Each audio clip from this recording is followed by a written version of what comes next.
పెహల్గాం ఘటన తర్వాత భారత్ ఆపరేషన్ సింధూర్ చేపట్టింది. ఇందులో భాగంగా ఉగ్రవాదులను భద్రతా దళాలు ఏరిపారేస్తున్నాయి. ఇవాళ పుల్వామాలో జరిగిన ఎన్కౌంటర్లో ఉగ్రవాది హతమయ్యారు. జైషే ఉగ్రవాదిని మట్టిపెట్టినట్లు భద్రతా దళాలు ప్రకటించాయి. మరోవైపు పుల్వామా అవంతిపోరాలో ఎదురుకాల్పులు కొనసాగుతున్నాయి.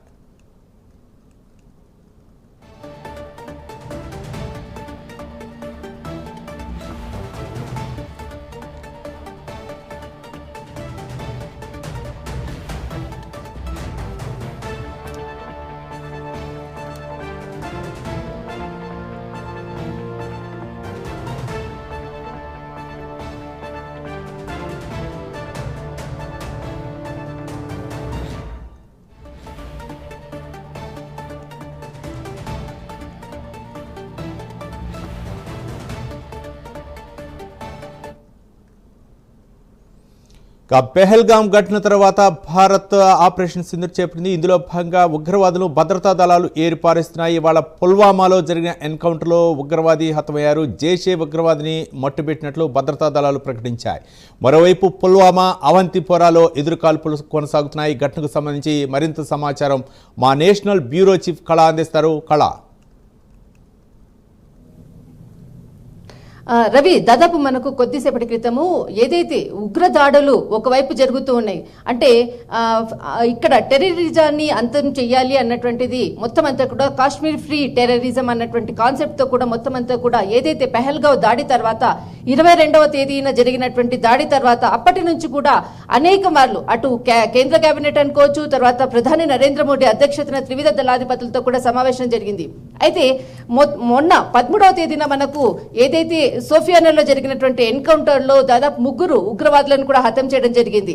అదేవిధంగా ఈ రోజు మరొకసారి కూడా అవంతిపుర అన్నటువంటిది, ఇది కూడా మనకు శ్రీనగర్కి పుల్వామాకు దగ్గరగా ఉండేటటువంటి ప్లేసు. ఇక్కడ దాదాపు ఒక 35 కిలోమీటర్ల దూరం ఉంటుంది. ఈ ప్రాంతంలో కూడా ఈ రోజు ఉదయం నుంచి కూడా ఉగ్రవాదులకు తర్వాత అక్కడ ఉగ్రవాదులు దాదాపు ఒక 14 మంది వాంటెడ్ లిస్ట్ లో ఉన్నటువంటి వ్యక్తులు ఉన్నారన్నటువంటి సమాచారంతో భద్రతాధికారులు కూడా మొత్తం అంతా కూడా రాత్రి 2 గంటల నుంచి కూడా ఆ ప్రాంతాన్ని చుట్టుముట్టి ఒకరిని అంటే దాదాపు 3 కూడా వాళ్ళని పట్టుకోవడం జరిగింది. అందులో ఒక వ్యక్తిని కూడా ఒక వ్యక్తి హతమయ్యాడు. తర్వాత మరొక 2 కూడా చిక్కినట్లు కూడా భద్రతా అధికారులు కూడా వెల్లడించడం జరిగింది. అయితే ఏదైతే దాదాపు 14 మంది ఉన్నటువంటి ఏదైతే టెర్రరిస్టుల ముఖ్యమైనటువంటి వ్యక్తులు ఇక్కడ మనకు 14 మంది ఏదైతే ఇక్కడ ఉన్నారన్నటువంటి సమాచారంతో ముఖ్యంగా ఆ ప్రాంతం అంతటిని కూడా జల్లడపడినారు. అయితే ఇక్కడ ఏదైతే సమాచారం అందుతూ ఉంది, ముఖ్యంగా ఈ ప్రాంతంలో ఉండేటటువంటి ఏదైతే టెర్రరిస్టులకు సంబంధించినటువంటి సమాచారం ముందుగానే అందడంతో దాదాపు రాత్రి నుంచి కూడా కూంబింగ్ నిర్వహించారు. ఆ ప్రాంతంలో ఉన్నటువంటి వాళ్ళని అందరినీ కూడా ఖాళీ చేయించారు. ఏదైతే అవంతిపుర అన్నటువంటిది ఒక అంటే చాలా ఒక ఫారెస్ట్ ఏరియా, తర్వాత కొంతమంది దాదాపు ఒక 500 మంది నుంచి ఒక 700 మంది పైగా ఉండేటటువంటి ఎక్కువగా కుటుంబాలు ఉంటాయి. వారిని అందరినీ కూడా కొంత ప్రాంతంలో ఉండేటటువంటి వాళ్ళని కూడా ఖాళీ చేయించారు. అయితే ముఖ్యంగా ఏదైతే ఉదయం నుంచి కూడా కొంత కూంబింగ్ అక్కడ నిర్వహిస్తున్నారు. ఇప్పటి వరకు కూడా 3కి సంబంధించినటువంటి ఉగ్రవాదులను పట్టుకున్నారు. అందులో ఒకరు హతమయ్యారు. మరి 2 కూడా వారి నుంచి కూడా సమాచారం రాబడుతున్నట్లు కూడా తెలుస్తుంది. రవి, రైట్ కళ. అంటే మరో పక్క పెహల్గాం ఘటన లాంటివి భవిష్యత్తులో పునరావృతం కాకూడదన్న ఉద్దేశంతో ఆపరేషన్ సింధూర్ తర్వాత అయితే మాత్రం కేంద్ర ప్రభుత్వం సీరియస్గా ఉన్నట్లు తెలుస్తుంది. ఈ కోవలోనే ఆపరేషన్ కెలార్ పేరుతోటి భారీ ఆపరేషన్ అయితే చేపడుతుంది. ఉగ్రవాదులు అనేదే ఉండకూడదు. మరో పక్క పర్యాటకం కూడా దెబ్బతినటంతో పర్యాటకులు కూడా రాకపోవడంతో కేంద్ర ప్రభుత్వం అయితే మాత్రం కొంచెం జమ్మూ కాశ్మీర్లో అయితే మాత్రం ఇంకా కంటిన్యూ చేయాలనే ఉద్దేశంతో ఉందనుకోవచ్చా ఆపరేషన్ కెలార్ని? ఖచ్చితంగా రవి, ఏదైతే ఆపరేషన్కి సంబంధించింది కాశ్మీర్కి లో ఉన్నటువంటి టెర్రరిస్టుల ఏడివైతేనే ముఖ్య ఉద్దేశంగా మొత్తం అంతా కూడా ఆర్మీ కూంబింగ్ ప్రారంభించింది. ఏదైతే మనకు ఎక్కువగా ఉండేటటువంటి ప్రాంతము ఇక్కడ మనకు సోఫియానా అనుకోవచ్చు, అవంతిపుర అనుకోవచ్చు, జమ్మూ కాశ్మీర్ ఈస్ట్ ప్రాంతాల్లో ఎక్కువగా కూడా వీరి కదలికలు ఎక్కువగా ఉన్నటువంటి సమాచారం అందడంతో ముందస్తుగానే కొన్ని ప్రత్యేకమైనటువంటి టీంలను దాదాపు ఏదైతే మనకు రెండు దేశాల మధ్య అటు ఇండియా పాకిస్తాన్కి మధ్య ఏదైతే యుద్ధం ముగిసింది అన్నటువంటి అధికారికంగా ప్రకటించిన తర్వాత ఆ తర్వాతనే వెంటనే ఆ మరుసటి రోజే వెంటనే ఒక ప్రత్యేకమైనటువంటి త్రివిధ దళాధిపతులతో ఒక సమావేశం జరిపిన తర్వాతనే వీటి కొరకు ఎవరైతే ఇక్కడ జమ్మూ కాశ్మీర్లో ఉండేటటువంటి ఉగ్రవాదుల ఏరివైతే లక్ష్యంగా కూడా ఫ్రీ టెర్రరిస్ట్ కాశ్మీర్ ధ్యేయంగా ముందుకు కదులుతున్నటువంటి భద్రతా దళాలకు ఎక్కడ ఏ సమాచారం అందినా కూడా అంటే ఏదైతే ఉగ్రదాడుల్లో కీలక వ్యక్తులు పెహల్గావ్ దాడిలో కీలకంగా ఎవరైతే ఉన్నారో వారి సమాచారం అందించిన వారికి కూడా 20 లక్షల రూపాయలను కూడా ప్రకటించినట్లు కూడా తెలుస్తుంది. అయితే దీనికి సంబంధించినటువంటి పూర్తి వారికి అంటే ఒక కాన్ఫిడెన్షియల్ నంబర్ని కూడా ఇవ్వడం జరిగింది. దాని ప్రకారంగా అందుతున్నటువంటి సమాచారం ప్రకారంగా కూడా కొంత సమాచారం కూడా వాళ్ళకు అంటే అధికారులకు అంటే ఏదైతే ఒక నంబర్ ఇవ్వడం జరిగిందో ఆ నంబర్ ప్రకారంగా సమాచారం అందడంతో అక్కడ ప్రత్యేకమైనటువంటి ప్రాంతాల్లో కూడా కూంబింగ్ జరుపుతున్నట్లు కూడా తెలుస్తుంది. మొత్తం మీద మాత్రం టెర్రరిస్ట్ ని అంతం చేయాలన్న దిశగానే ఇక్కడ భద్రతా వ్యవస్థ మాత్రము భద్రతా వలయం మొత్తం అంతా కూడా ఇక్కడ మనకు కాశ్మీర్ శ్రీనగర్ ప్రాంతము తర్వాత ఈస్ట్ కి సంబంధించినటువంటి సోఫియానా తర్వాత అవంతిపుర ఈ ప్రాంతాల్లో మొత్తము గాలింపు చర్యలు. ఎందుకంటే మనకు ఏదైతే పెహల్గావ్ దాడిలో కీలకంగా వ్యవహరించినటువంటి ఏదైతే ఉగ్రవాద సంస్థ అంటే జైషే మహమ్మద్ కి సంబంధించినటువంటి దాని శాఖ ఇక్కడ ఉండడంతో వాళ్ళే ఇక్కడ ఈ ఉగ్రదాడుల్లో పాల్గొనడము తర్వాత దీనికి ప్రత్యేకంగా కూడా ఐక్యరాజ్య సమితికి కూడా ఇక్కడ ఎల్ఈటి ఫ్రంట్ టిఆర్ఎఫ్ ని ప్రపంచ ఐక్యరాజ్య ఉగ్రవాద జాబితాలో చేర్చాలని కూడా ప్రధాని భారత ప్రభుత్వం కూడా ఐక్యరాజ్య సమితిని కోరింది ఒకవైపు. అయితే ఇక్కడ ఏదైతే ఉగ్రమూలాలు ఉన్నటువంటి మనకు టిఆర్ఎఫ్ కి సంబంధించినటువంటి ఉగ్రమూలాలు మనకు ఎక్కువగా కూడా అవంతిపుర సోఫియానా తర్వాత మనకు ఈస్ట్ జమ్ముకు తర్వాత శ్రీనగర్ కొన్ని ప్రాంతాల్లో వీరి కదలికలు ఎక్కువగా ఉండడంతో దీనికి సంబంధించినటువంటి మొత్తం అంతా కూడా కూంబింగ్ నిర్వహిస్తున్నారు భద్రతా వ్యవస్థకు సంబంధించింది. మరొక వైపు ఏదైతే ఉగ్రవాదుల ఏర్వేతలో దాదాపు ఒక 14 మంది మోస్ట్ వాంటెడ్ పర్సన్స్ వారి యొక్క జాబితా ఉంది. వారికి సంబంధించినటువంటి పూర్తి సమాచారాన్ని వారికి ఉన్నటువంటి ఏదైతే కుటుంబ సభ్యులకు తర్వాత ఇతరకు సంబంధాలు ఉన్నటువంటి వాళ్ళందరితో కూడా మొత్తం సమాచారం రాబట్టి ఆ విధంగా సర్చింగ్ ప్రారంభించినట్లు కూడా తెలుస్తుంది. రవి కళ అంటే ఈ ఆపరేషన్ సింధూర్ విజయవంతం అయిన తర్వాత కేంద్ర ప్రభుత్వం చేస్తున్నటువంటి ప్రయత్నాల్లో భాగంగా ఒక పక్క ఉగ్ర మోకాలను ఏరివేసే క్రమంలో మరో పక్క పాకిస్తాన్ చేస్తున్నటువంటి ప్రయత్నాల్లో భాగంగా ఇంకా చొరబాట్లు అక్కడ జమ్మూ కాశ్మీర్లో కొనసాగుతున్నాయనుకోవచ్చా లేకపోతే చొరబాట్లను నియంత్రించారనుకోవచ్చా?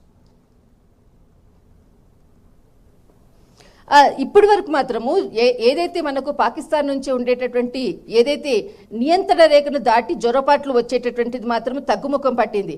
కానీ ఎక్కడైతే ఇంతకు ముందు మనకు పెహల్గావ్ దాడిలో పాల్గొన్నటువంటి ఉగ్రవాదులు ఒకవైపు తర్వాత మనకు ఇక్కడ ఏదైతే మనకు టిఆర్ఎఫ్ కి సంబంధించినటువంటి వారి శాఖ ఇక్కడ జైషే మహమ్మద్ కి సంబంధించినటువంటి శాఖ టిఆర్ఎఫ్ కూడా ఇక్కడ జమ్మూ కాశ్మీర్లో అంటే శ్రీనగర్ కొన్ని ప్రాంతాల్లో వారికి సంబంధించినటువంటి శాఖలు కూడా ఉండడంతో దానికి సంబంధించినటువంటి వ్యక్తుల సమాచారం కూడా దాదాపు ఒక 14 నుంచి ఒక 25 మంది కూడా వారికి అంటే అనుబంధంగా పనిచేసేటువంటి వ్యక్తుల జాబితా కూడా ఈ భద్రత సంబంధించినటువంటి అధికారులకు సమాచారం కూడా రావడంతో వారిని ఏరివేతే అంటే వారి ఎక్కడ ఉన్నటువంటి వారి యొక్క మొత్తం అంతా కూడా సమాచారం అంతా కూడా తీసుకుని వారిని ఏరివి అంటే ఈ ఉగ్రవాదాన్ని మొత్తం అంతా కూడా నిర్మూలించాలి అన్నటువంటి దిశగా మాత్రము అక్కడ సోఫియానా తర్వాత అవంతిక తర్వాత ఏదే ప్రాంతాలు ఉన్నాయో ఆ ప్రాంతాలంతా కూడా జల్లడ పడుతున్నారు. ముఖ్యంగా ఇక్కడ ఉండేటటువంటి అంటే నియంత్రణ రేఖని దాటి చొచ్చుకొని వచ్చేటటువంటిది ఏదైతే ప్రస్తుతం మాత్రము లేదు. కానీ ఇక్కడ